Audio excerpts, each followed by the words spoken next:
一部婊的流氓做的决定。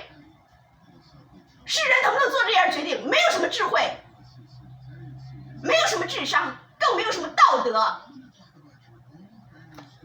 我不原谅。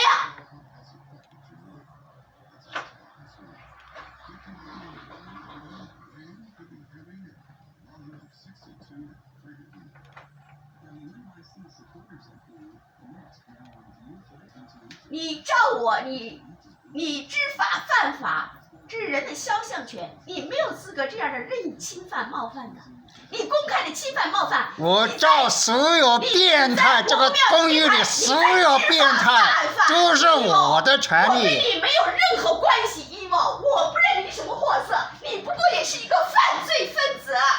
这个公寓里太多的病态变态。法律的尊严，你亵渎了这个国家